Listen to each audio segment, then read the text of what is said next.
How's it going, guys? My name is Michelle and welcome to another tutorial from Django for Noobs.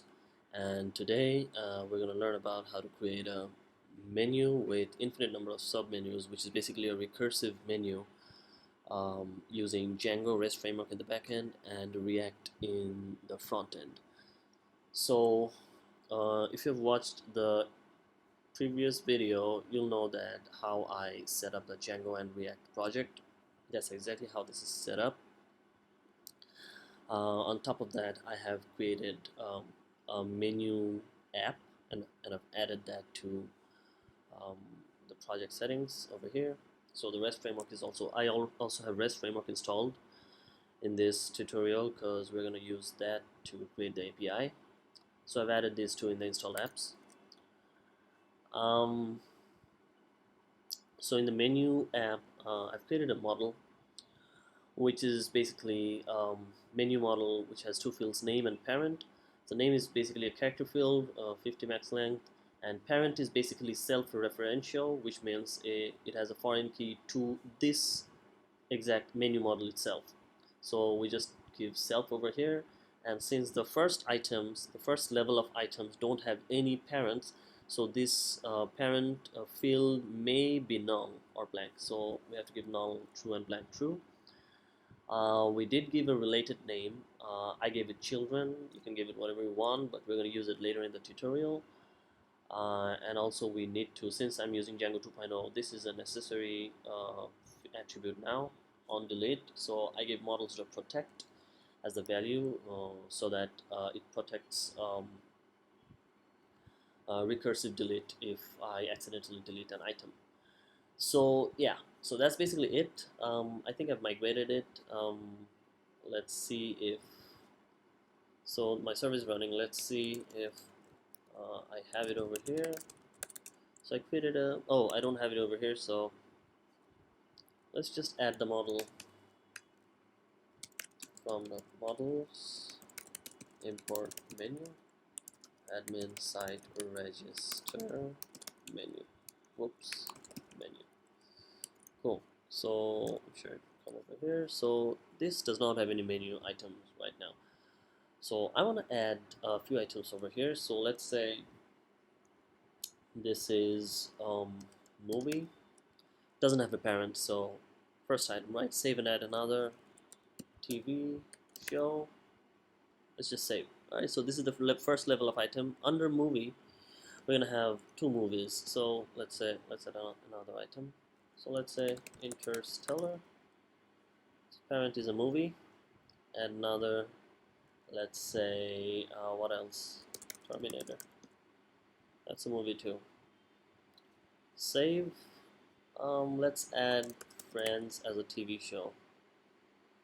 Cool. So we have 5 items, and we're gonna create an API right now. So over here in the project URL, we can see that if we go to API, we go to the menu URLs. So let's go to menu URLs now. Let's open menu views. Cool. So in URLs, we're gonna say path menu. We're gonna create menu list dot as view. I think, yeah.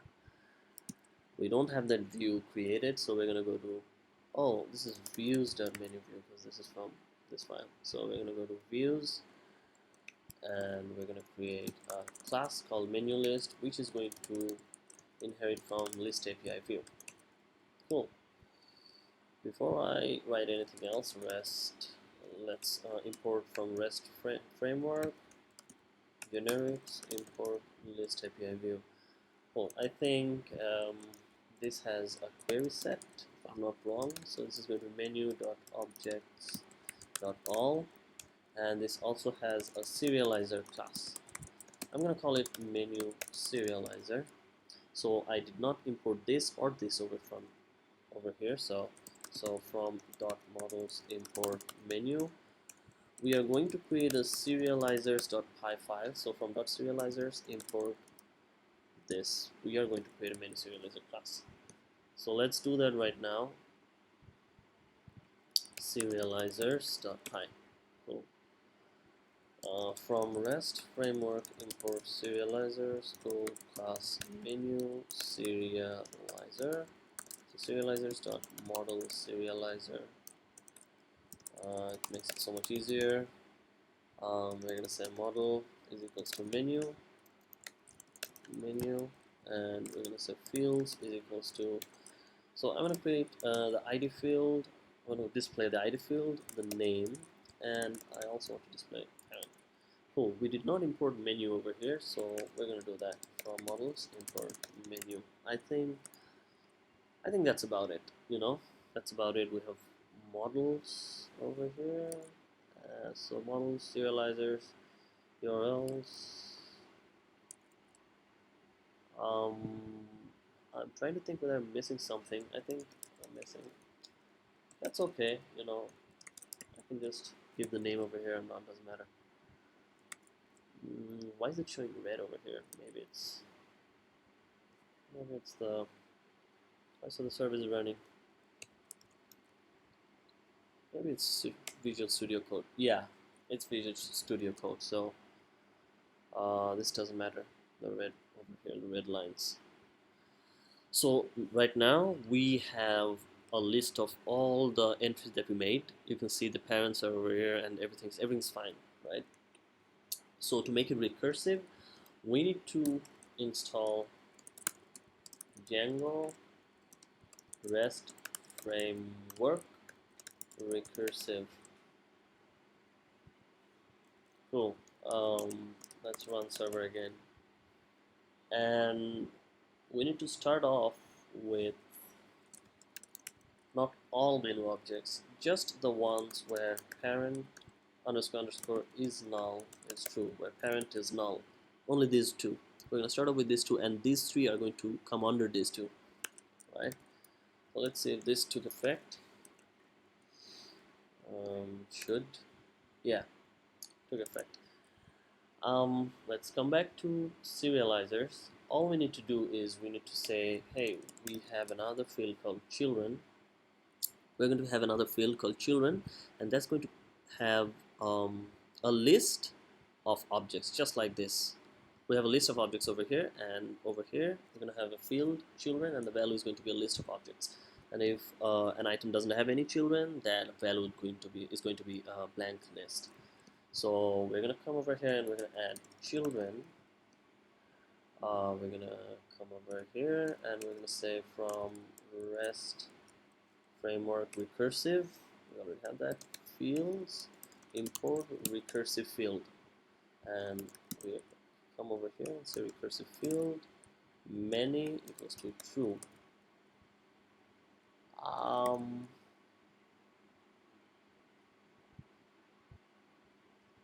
Trying to figure out if that's the right way to do this. Forgot. Let's see. So the server is running. Boom. Yeah, that is the right way to do it. Didn't forget the syntax. So the parent over here, you see interstellar and terminator. The parent is 1, which is basically ID 1, this item, movies. And parent over here is 2, which is TV shows. So friends come on the TV shows. So that's the first part of creating a recursive menu. Next, what we're going to do, we're going to work on. So this is done. So we're going to work on React now. So let's close all this. We're going to work on the front end.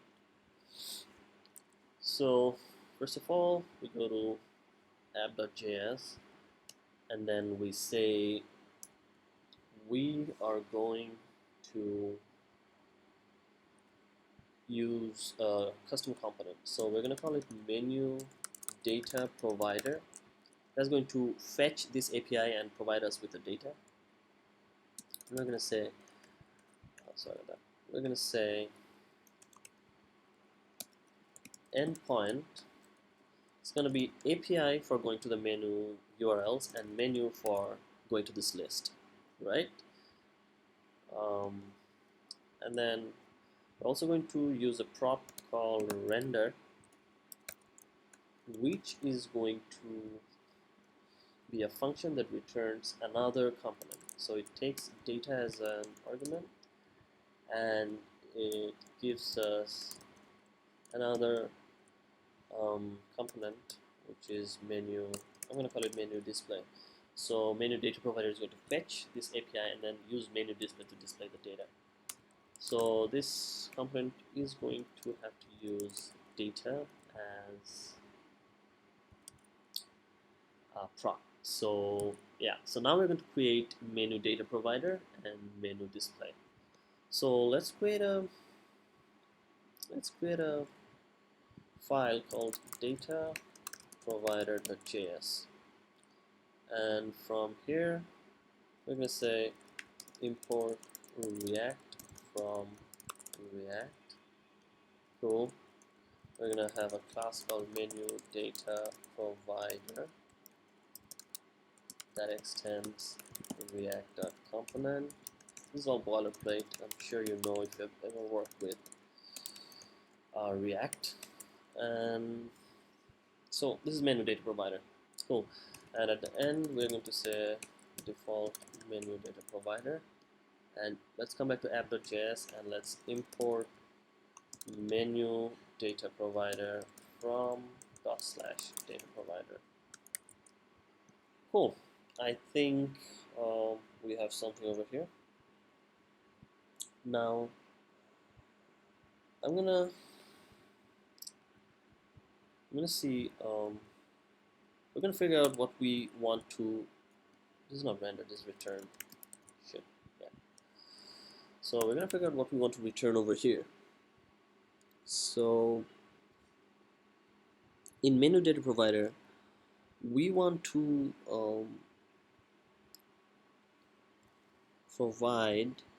we want to return rather if our if we don't have the data, we want to return this. We want to return loading, right? But this is a place, so we can call this a placeholder data, right? And so we say, okay, so we're gonna display a placeholder data if we don't have the data yet. But if we do have the data, we are going to call the render prop over here. You see the render prop basically provides data to another component which displays the data. So from here we're going to say, okay, we want to display the data, so we just call render and provide it with data, right? And we want to have a condition which says if the data is loaded, we are going to do this. Call the render prop and then render the data. So we pass data into the render prop. And if it's not loaded, the data is not loaded, we just say loading. And now these three variables we're gonna get from, I think we're gonna get from state. So we can just say, so right now data is a blank list. We can say loaded right now is false, it's not loaded. And we can say placeholder right now is loading, right? Cool, so now all these three things are inside a variable that we pull from here. But we need to tell React that we need to extract these three data, loaded, data, and placeholder from this.state. So now this.state is extracted in these three variables, and then we can use these variables to render or whatever.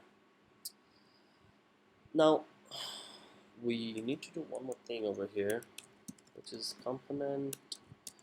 Anytime we fetch something, this is the lifecycle method, I think, lifecycle hook that we override, that is component did mount. And then over here we can use Axios. Most of us can use Axios, but I'm going to just use fetch right now.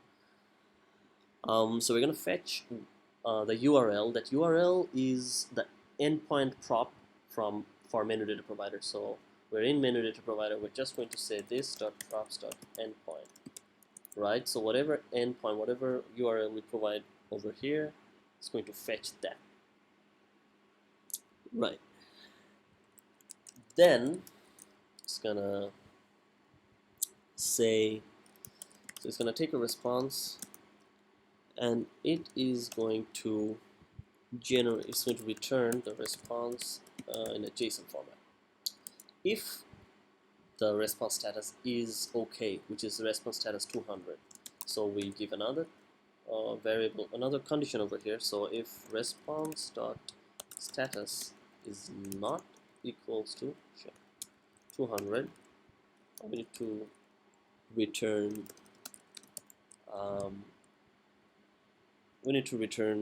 that that something went wrong. So we're just going to say set state, right? And we're just going to say placeholder is something went wrong. Cool. I think I remembered this correctly. I think. We're going to do something else. After that, we're going to take the data and we're going to set state for the other two variables in the state. So we're going to say data is data and loaded is true, of course. So that's basically it, I think. So if there's no response status error, we just say so loaded is true, and we just populate the data, this empty list, with the data that we get. And if the response status is 200, we don't do anything with these two variables. We just say placeholder is, it's not loading anymore. It says something went wrong, and then this is what the page is going to show. So you know that there's something wrong with the API or something. All right, so the data provider, menu data provider component is written. We need to write menu display.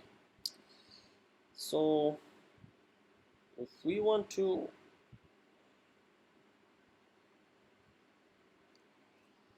I think we're going to create another file over here. We could have done it in this file, but we just say call it data display. So over here is the same thing from React. Oh, I usually don't. I've recently started working with React, so import React from React. Cool. And then over here we're going to say menu extends React.component render boilerplate. Yeah. So the menu is going to render a UL, straightforward, and it is going to give us a bunch of items. Now we're going to say let items, we're going to generate the items right now inside a UL, so we have a list of items, right? So we're going to generate an items, but this menu, I think it's menu display. Yeah, it's menu display. Menu display is this has a prop called data. So we're going to use that data and make a list out of it. So inside the UL we have a bunch of li elements, right? So what we're going to do, we're going to just this dot props dot data dot map, and I'm going to map it onto a function, right? This function is going to take each item, go through each item, and then since this is a recursive this is going to be a recursive function, we are going to return another component. I keep saying element, that we are going to call recursive, and we are going to provide recursive with the data that we have. So recursive is going to take two props, one is going to be item, the item itself. Another one is going to be children, which is going to get item.children. So now we're gonna have to create this recursive the same way. Instance react.component render return. Cool. Now this is going to return a bunch of lists, bunch of LIs, and in React every LI needs to have a key, a unique, that's basically a unique ID. And since Recursive has item as a prop, we can just use this props item ID as the key, and we can take item.name as the content for each LI, and we're gonna say this LI, if this LI has children, it's gonna have a UL, right? It's gonna have a UL. It's gonna have what I can call child items, right? But only if this LI has the child items available, right? So we're gonna put it in a, I think it's called a ternary operator. So if child items is if child items exist, we're gonna put the child items in another UL, and if it doesn't exist, so nothing is there, so it's null. So I think the logic over here is okay, but we need to create child items. So base case child items is there are no children. That's the base case. But if this props children, if there are children, we are going to say child items is equal to this props children map. Now we're going to map it onto another function, and we're going to call each item a child item, and then basically this we're going to have to return this exact same thing, right? So return recursive again within recursive, and each item is going to be the parameter over here was called item, so we used item over here, so it's called child item over here, so we're going to use child item over here. So I think that's it. That's about it. Let's just run it and see what's up. Let's get rid of this, run server. In my previous tutorial, you see that I used React as this third parameter, but you can use Vue, Angular, whatever with the same project structure. So I just named it build over here. So that's what I'm going to do. So I'm building it, and then it's going to the build folder over here, and then that's getting pulled to the Django project. It's taking a bit of time. I hope it works. This is quite a long project. I think I should have. Alright, so what's up? What's up over here? This says line 11 menu display is not defined. In what file? app.js. Oh, okay. So it's basically an import. So menu display from / data display. So cancel it again and run it again. Let's run build.